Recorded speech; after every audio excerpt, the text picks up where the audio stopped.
अस्सलाम वालेकुम। ये चाइना रेडियो इंटरनेशनल की उर्दू सर्विस है। बीजिंग स्टूडियो से अब तक की खबरों के साथ मैं हूं रिजवान अब्बासी। सबसे पहले अहम खबरों का खुलासा। DEPA के वजारती इजलास में चीनी वजीर तिजारत की शिरकत। चीनी मार्केट गैर मुल्की कंपनियों के लिए पुरकशिश है, CMG का तबसरा। अमरीका अपने कर्जों की अदायगी में नाकाम रहा तो आलमी मईशत बुरी तरह मुतासर होगी, मुतअद्दिद माशी माहिरीन। और अब खबरें तफसील के साथ। 26 मई को अमरीकी शहर डेट्रॉइट में एपेक वज़राए तिजारत की कॉन्फ्रेंस में शरीक चीन के वज़ीर तिजारत वांग वेनथाओ ने चीन और डिजिटल इक्तसादी शराकतदारी के मुआहदे यानी DEPA के अरकान की वजारती इजलास में शिरकत की। चीनी वज़ीर तिजारत ने कहा कि चीनी हुकूमत DEPA में शिरकत को बहुत अहमियत देती है।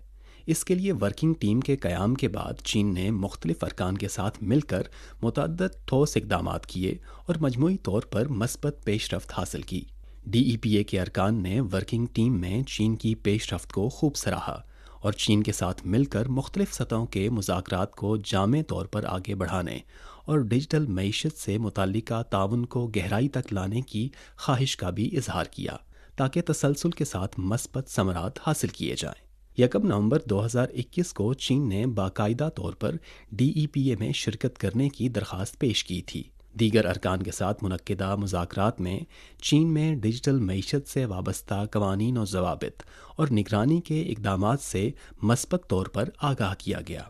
18 अगस्त 2022 को चीन की शिरकत के लिए एक वर्किंग टीम बाकायदा तौर पर कायम हुई, जिससे DEPA में चीन की शिरकत के लिए मुज़ाकरात का आगाज़ हुआ। 25 मई को चीन के उमूरे यूरो एशिया के खुसूसी एलची ली ह्यूई ने यूरोपीय काउंसिल के चेयरमैन चार्ल्स मिशेल के चीफ ऑफ स्टाफ बर्नार्ड और यूरोपीय यूनियन के एक्सटर्नल एक्शन सर्विस के डिप्टी सेक्रेटरी जनरल मोरा से अलग अलग मुज़ाकरात किए। फ्रीकेन ने सियासी तरीके से यूक्रेन के बहरान के हल और चीन यूरोप ताल्लुकात समेत दीगर उमूर पर तबादला ख्याल किया। चीनी खुसूसी एलची ने इस बात पर जोर दिया कि चीन उमूर यूक्रेन पर हमेशा की तरह हकीकत पसंदाना और मुनसिफाना मौक़िफ़ पर कायम है और अमन के क़याम के लिए मुज़ाकरात की भरपूर कोशिश और हिमायत करता है। इस हवाले से चीन और यूरोपीय यूनियन के दरमियान मुतअद्दिद इत्तफ़ाक़ राय हासिल किए गए हैं। चीन हिकमत अमली में खुद मुख्तारी बरकरार रखने और यूरोप में तवील मुद्दती अमन व इस्तेहकाम की कोशिशों में यूरोपीय ममालिक की हिमायत करता है। रवां साल चीन और यूरोपीय यूनियन के दरमियान जामे स्ट्रेटजिक ताल्लुकात के क़याम की 20वीं सालगिरह के तौर पर मनाया जा रहा है। चीन यूरोपीय यूनियन के साथ मिलकर फ्रीकेन के रहनुमाओं के इत्तफ़ाक़ राय की रोशनी में दो तरफ़ा ताल्लुकात के इस्तेहकाम और गैर यकीनी की सूरत हाल से निमटने का ख़्वाहां है। यूरोपीय यूनियन के अहदेदारों ने पुरअमन तरीके से तनाज़ात को हल करने में चीन के किरदार को खिराज तहसीन पेश किया और यूक्रेन बहरान को सियासी तरीके से हल करने पर चीन की पॉलिसी दस्तावेज़ के मुताल्लिका उसूलों को खूब सराहा।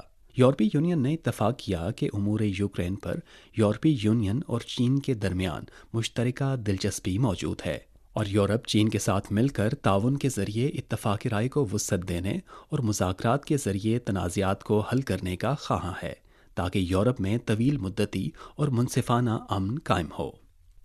हाल ही में इरीट्रिया के सदर इसाइस काफूरकी ने चाइना मीडिया ग्रुप को इंटरव्यू देते हुए नाम नेहाद कर्ज़ों के जाल के बारे में इजहार ख्याल करते हुए कहा कि जिन अफ्रीकी ममालिक ने मईशत को ख़ुद बेहतर तरीके से नहीं संभाला, इन्हें इसकी ज़िम्मेदारी कबूल करनी चाहिए।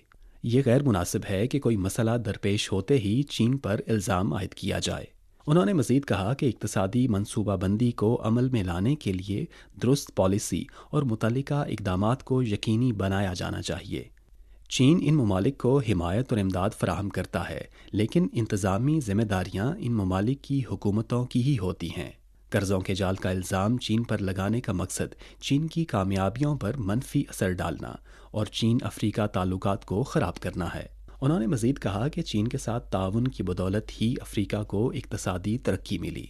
बालादस्ती पर मबनी दुनिया भर की कुव्वतें चीन अफ्रीका करीबी ताउन से फ़िक्रमंद हैं।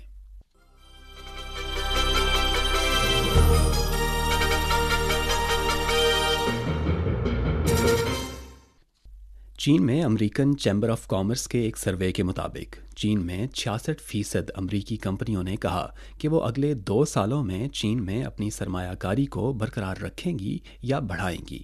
چین میں یورپی یونین چیمبر آف کامرس کے جاری کردہ ایک رپورٹ کے مطابق سروے میں شامل تقریباً 60% کمپنیوں نے کہا کہ وہ اگلے 5 سالوں میں چین میں تحقیق اور ترقی کے اخراجات میں معتدل یا نمایاں اضافہ کریں گی۔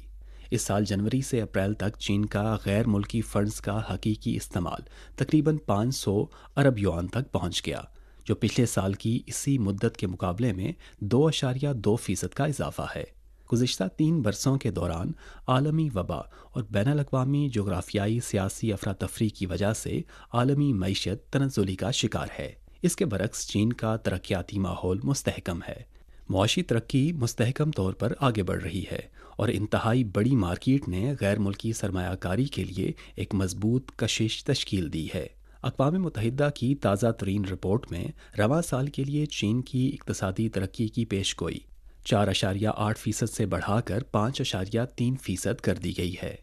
بین الاقوامی مالیاتی فنڈ IMF نے پیش گوئی کی ہے کہ اس سال عالمی اقتصادی ترقی میں چین کا حصہ 34.9% تک پہنچ جائے گا۔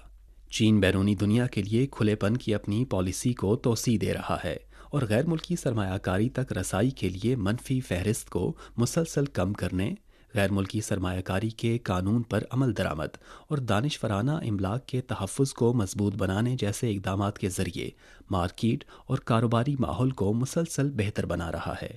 China council for the promotion of international trade کے تازہ ترین سروے کے نتائج کے مطابق سروے میں شامل 97% غیر ملکی سرمائے سے چلنے والے اداروں نے گزشتہ سال کی چوتھی سہمائی کے بعد سے چینی حکومت کی جانب سے جاری کردہ غیر ملکی سرمایہ کاری کی پالیسیوں کو اطمینان بخش قرار دیا۔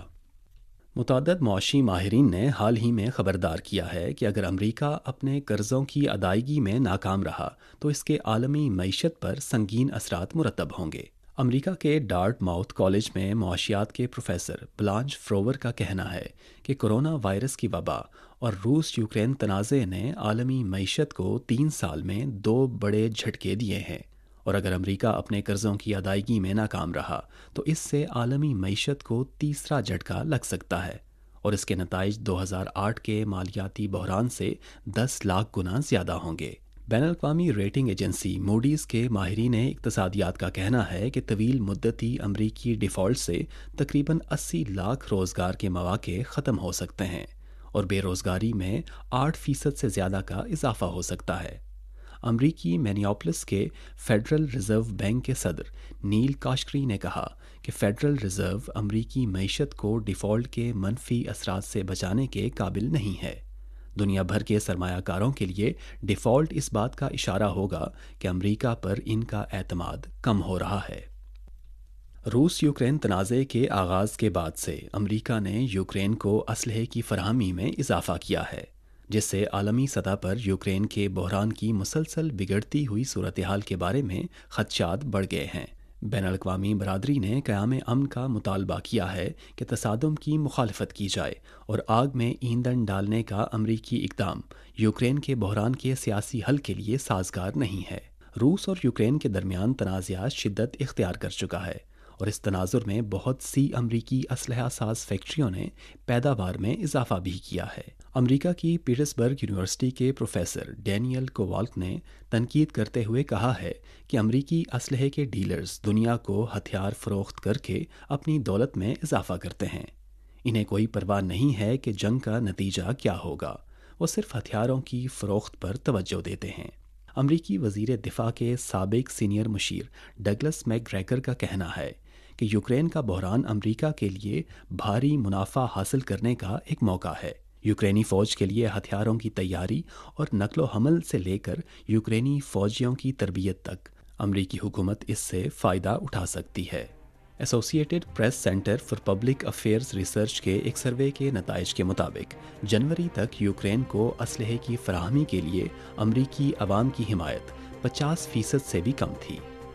یہ تھیں چائنا ریڈیو انٹرنیشنل کی اردو سروس سے اب تک کی اہم خبریں۔ رضوان عباسی کو اجازت دیجیے۔